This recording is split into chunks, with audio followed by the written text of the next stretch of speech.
Hey there, subscribe to my channel, and also press this bell icon so you never miss any new updates, cause whenever we upload new video you will get a notification on your phone. First, you have some time to look at questions 1 to 5.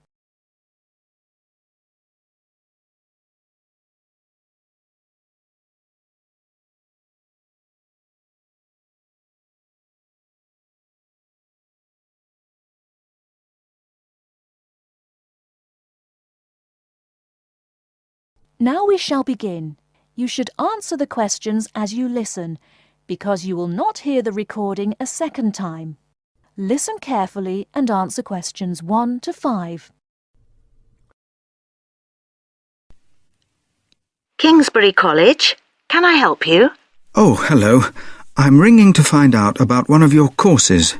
Yes. Is that a daytime or an evening course? Evening. Right. I'll just get a few details from you, if I may. Fine. Could I have your full name, first of all? It's Peter Wright. That's W-R-I-G-H-T. OK. And I don't need to know your exact age, but can you tell me which of these age groups you belong to? 18 to 25, 26 to 35, 36 to 45, or over 45? 18 to 25. Fine. And do you have a job, or are you a full-time student? I'm an accountant. I just do courses in my spare time for interest. OK. Right. And your address, Mr. Wright? It's 11 Forest Road. F-O-R-E-S-T? Yes. Is that in Kingsbury? Yes, it is.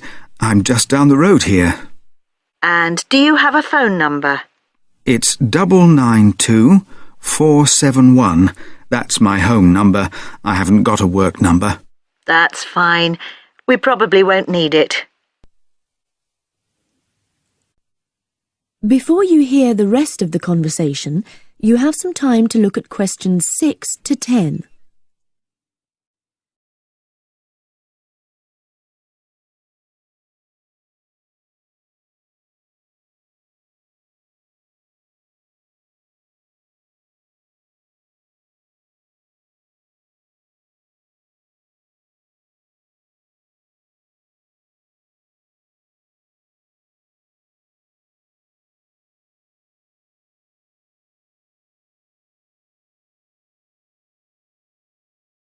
Now listen and answer questions 6 to 10.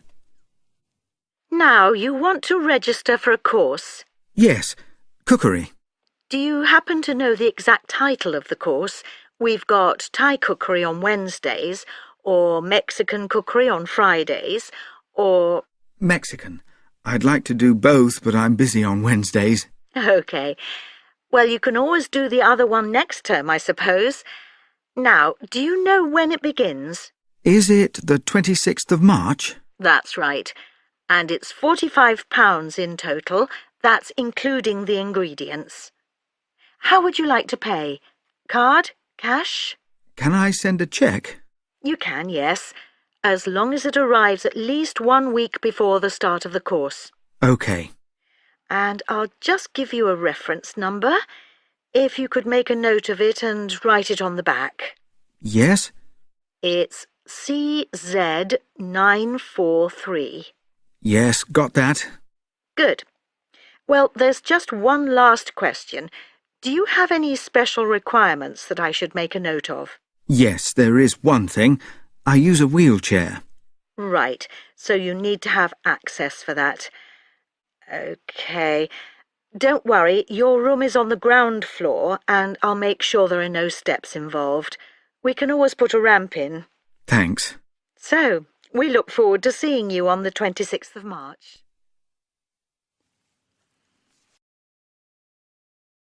That is the end of part 1. You now have half a minute to check your answers.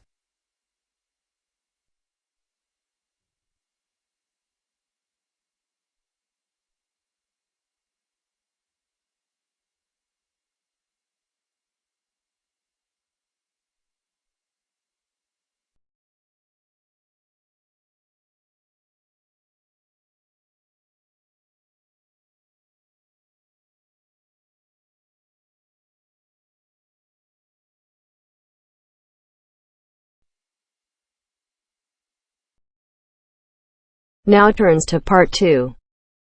Part 2. You are going to hear a guide named Matt who is introducing their trip in Wildlife Haven. Now you have some time to look at questions 11 to 15.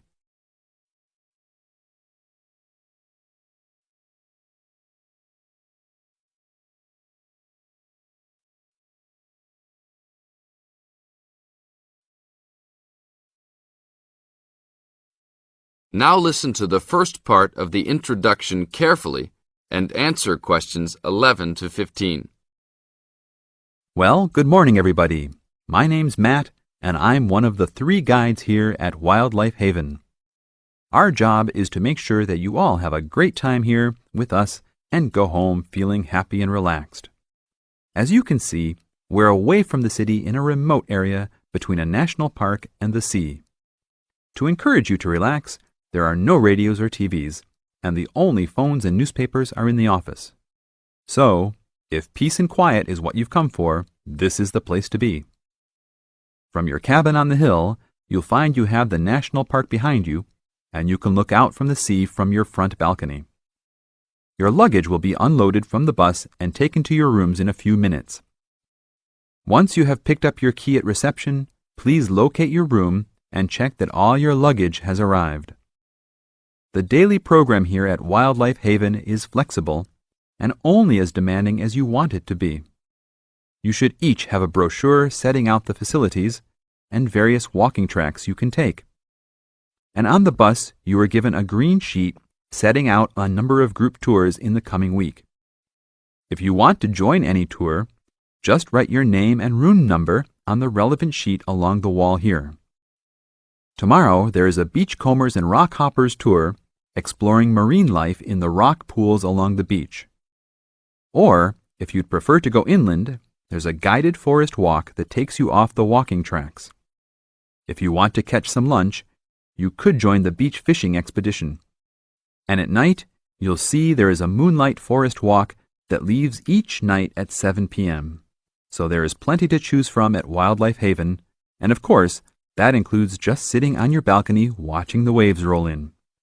But I would recommend my favorite tour, the Waterfall Walk. This departs at sundown each day and also provides the opportunity to have a moonlight swim. Now you have some time to look at questions 16 to 20.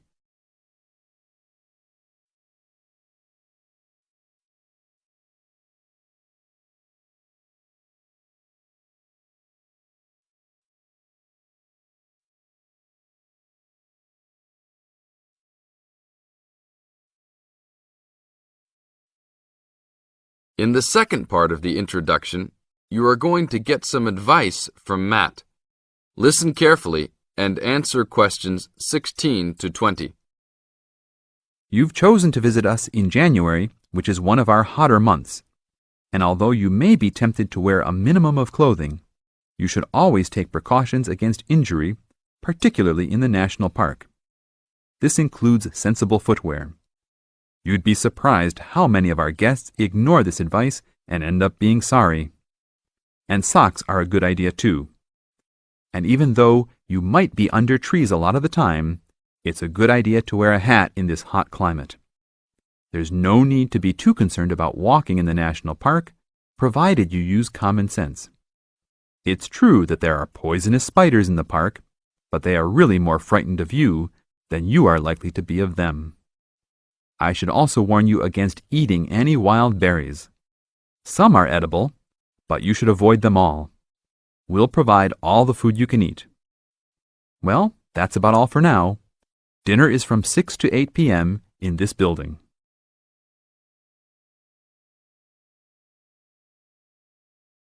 That is the end of Part 2. You now have half a minute to check your answers.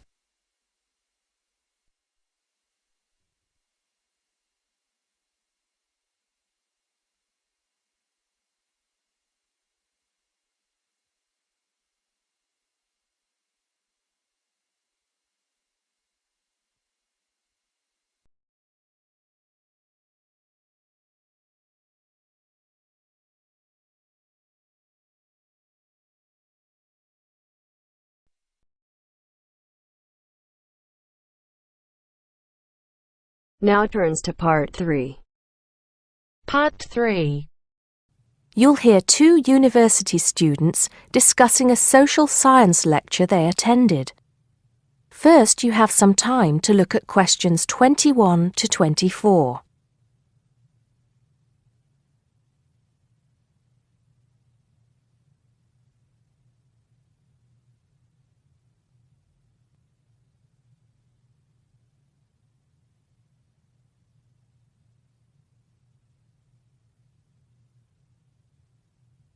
Now listen carefully and answer questions 21 to 24.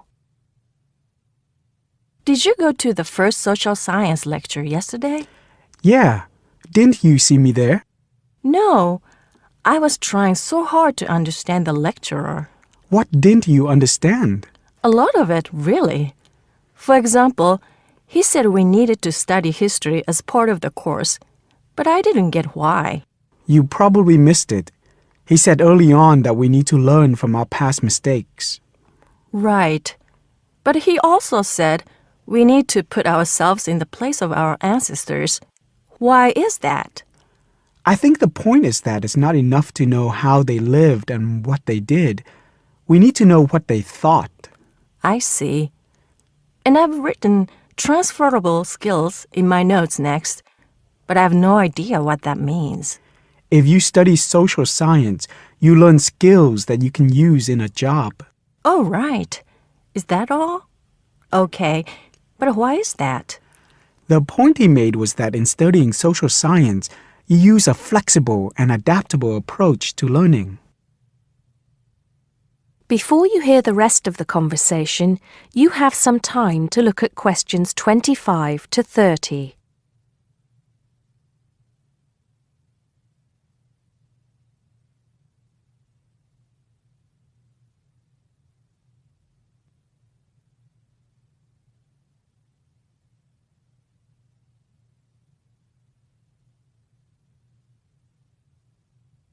Now listen and answer questions 25 to 30. He also kept mentioning all the other subjects we will need to study as part of the course. I didn't write them all down, did you? Some of them. I think I can make sense of my notes. The first one was anthropology, which he said would cover prehistory and archaeology as well. Okay. Then there's economics. I wrote down that this was not meant to mean that we will spend all our time looking at economic theory, but more that we need to see how humans behave. That's good. I don't think I could handle economic theory. He said something about education too, didn't he? Yeah. He said we'll be looking at how cultural information is handed down from one generation to the next through teaching children. He said we'd be focusing on geography too, but I can't really remember which aspects. Can you? I noted it down, I think. Here we are, yes, particularly in relation to urban planning. It's law that I got confused about. I didn't understand why he linked that to economics.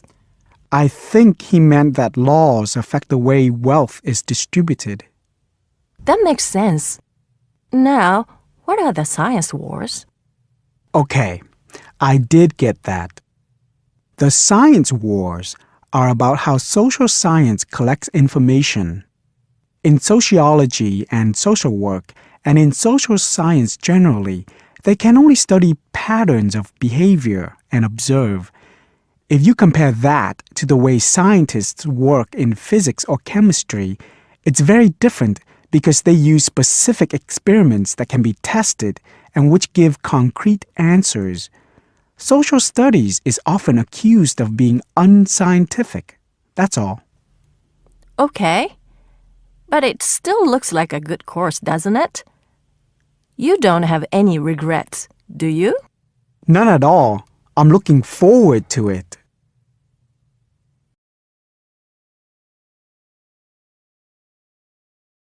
That is the end of part 3.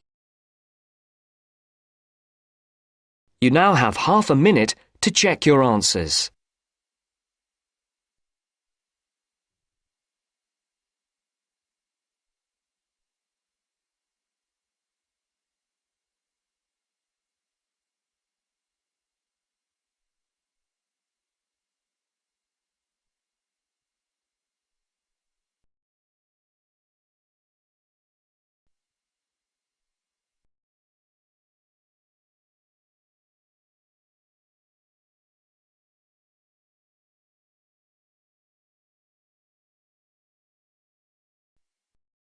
Now turns to Part 4.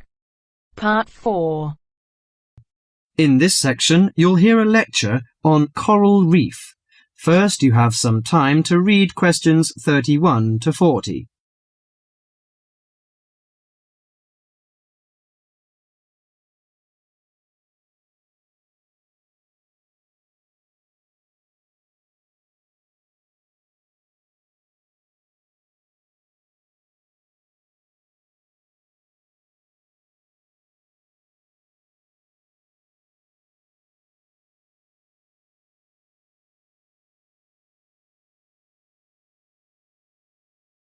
Now listen carefully to the lecture and answer questions 31 to 40.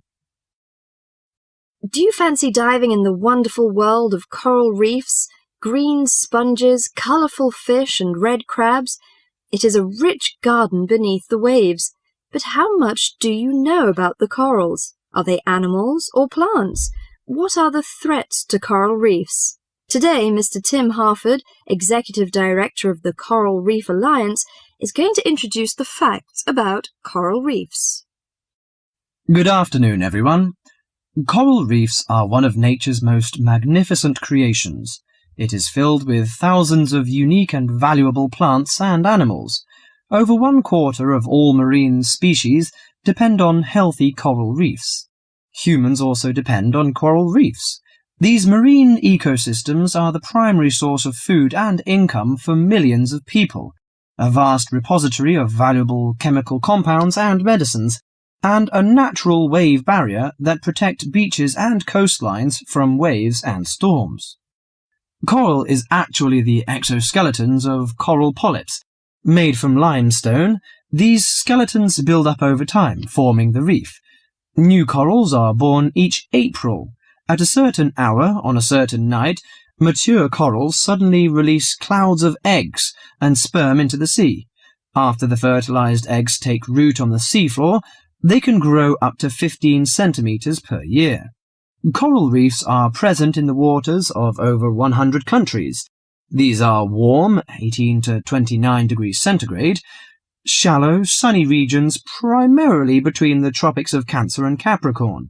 Only clear, warm salt water can support a coral reef. And because sunlight is crucial to the reef's survival, the water must also be shallow.